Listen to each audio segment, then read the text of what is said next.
Welcome, members of Congress, members of Parliament, members of Knesset. The time is very limited, as we lost at least 5 minutes because of my curriculum vitae.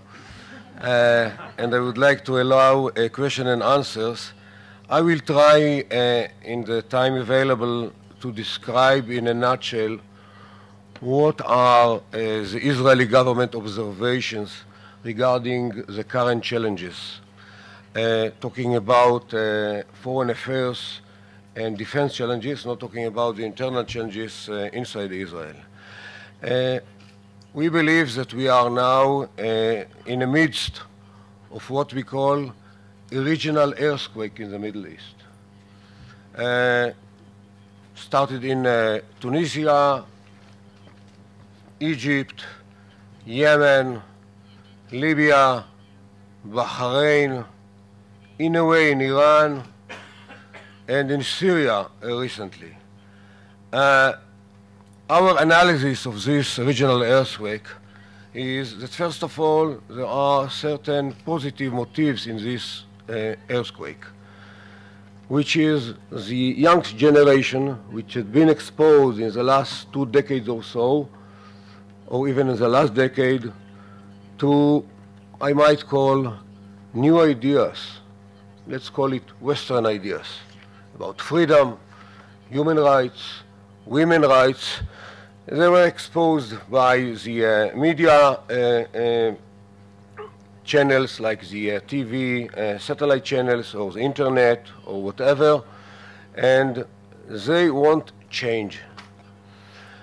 The second element to be mentioned regarding this outcome is the economic situation. And this is actually the immediate trigger for the current uprising in the Arab countries. In Tunisia, in Egypt, in Syria, in Yemen, people, generally speaking, suffer from a poor economy, and of course they are not happy with it. The third element to be mentioned is the disappearance of what we call the fear from tyrannical regimes or from dictators. I believe that it started in 2003 with the footage of Saddam Hussein with the American doctor. At that moment, I believe the fear of the Arab people from their dictators has gone.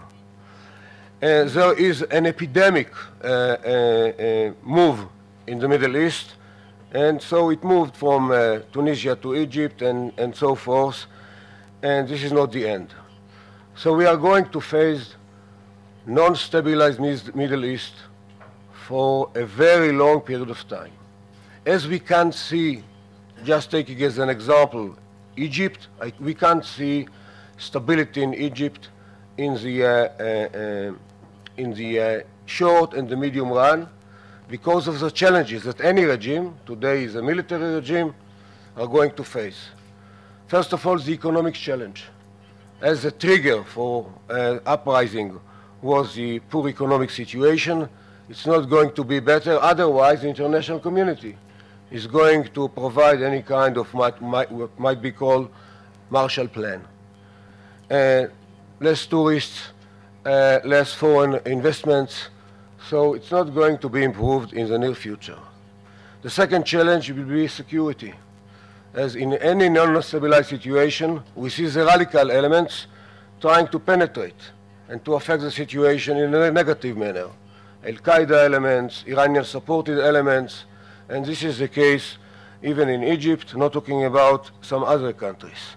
And the third challenge is a political challenge, how to stabilize a new political system without any tradition of civil society, without any tradition of democracy. Is going to be quite a formidable challenge. So it might be, in such non-stabilized situations, that we might face a new regime trying to meet the challenges without any success, another chaotic situation which might bring about strong elements, another tyrannical regime. It might be again the military, but of course we worry about radical Islamist element that might take over.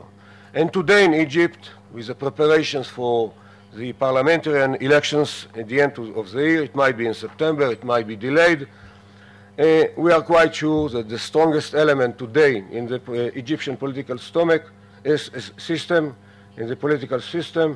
is no doubt the Muslim Brotherhood. Many fractions of them, they are more organized, and we believe that they will take the parliamentary elections. To the presidential elections, they do not propose any candidates from the Muslim Brotherhood. They are very smart, as they believe that any regime is going to fail. So we will probably have another regime which will be committed to the peace accord, will be committed to Washington, as they have, of course, at least 1.3 billion reasons to be connected to Washington. But, you know, it is a non-stabilized situation, and we can't see stability in the near future. In Syria, it's a different issue. Today, we face bloodshed, and we believe that it is irreversible. We can't see Bashar Assad gaining again legitimacy to go on governing Syria, but it's going to take a certain period of time. We are not sure for how long, but as I said, it seems that it is irreversible.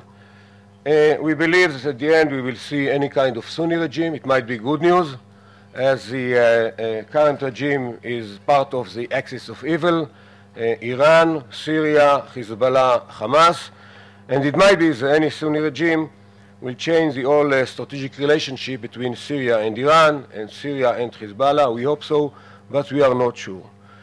Anyhow, what we see now is a non-stabilized Middle East. But I would say it is not because of Israel. And it is not because of the Israeli-Palestinian conflict. And I have to emphasize it, as we hear again and again from our allies, from our counterparts, that the Israeli-Palestinian conflict is, to the worst, is a core for instability in the Middle East, or, of course, solving the Israeli-Palestinian conflict will stabilize the Middle East. We deny it.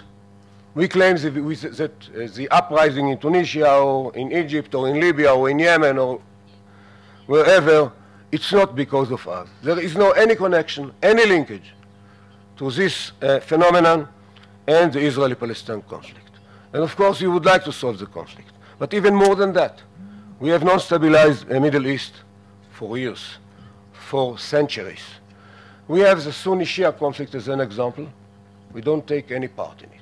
It is not because of us. There is no linkage between the Sunni-Shia conflict and the Israeli-Palestinian conflict. Part of it is about hegemony in the region between Iran as the leading force of the Shias, and it was Egypt. Now the leading force of the Sunnis is Saudi Arabia, another change, very interesting one. Turkey as another Sunni government, Sunni regime led by Prime Minister Erdogan. It is about hegemony in the region, mainly Shia-Sunni. But there we can see Shia-Sunni conflicts in many countries, like in Lebanon, between Hezbollah as Shia movement and the Sunnis. In Iraq, of course, we witnessed homicide bombing attacks even last week with dozens of casualties, Shias killing Sunnis killing Shias. It is not because of us. There are sectarian conflicts in the countries around us. Like in Lebanon, it is not just Shia versus Sunni, Christians, Druze. In Iraq, Kurds. In Syria now, the Alawite regime is challenged by the Sunni opposition, generally speaking, and the Kurdish sector, and so forth. It is, again, not because of us. But we can, you know, in general terms, we can speak about the main internal conflict around us. And I will call it the conflict between jihadists and pragmatists. It is very important for us, it's very important for any Western parties, I believe. We should play any kind of role by empowering the pragmatists in the region to gain political power. We can go back to Algeria in the last 2 decades, with many casualties, jihadists versus pragmatists. Of course, in Iran, we have a jihadist regime challenged by pragmatist opposition. We can see it in Lebanon, of course. It was a pragmatist government challenged by two jihadist movements, Hezbollah, Shia jihadist movement, and Fatah al-Islam, the Sunni one, and so forth. Again, Israel is not part of it.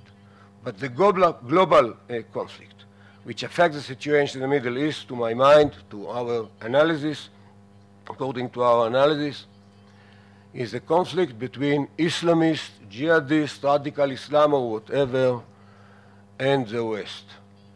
And in this conflict, Israel is involved as part of the West, as geographically we are situated on the forefront of the Western world. Now, this is not just a territorial conflict, for sure. And unfortunately, as I mentioned, the misconception of believing that the Israeli-Palestinian conflict is a cause for instability, another misconception is to believe that the Israeli-Palestinian conflict is just a territorial one. There is a territorial element in this conflict, but it is not the main element. And I claim that if that was the case, we would have achieved a final settlement with the Palestinians even before the creation of the State of Israel, with all the ideas of the partition plans. And actually, they rejected any partition plan which was proposed since the dawn of Zionism, going back to history, 37, 47, 2000, our Israeli partition plan proposal, led by Prime Minister Barak, was actually rejected by Arafat, and like in the previous cases, we faced violence.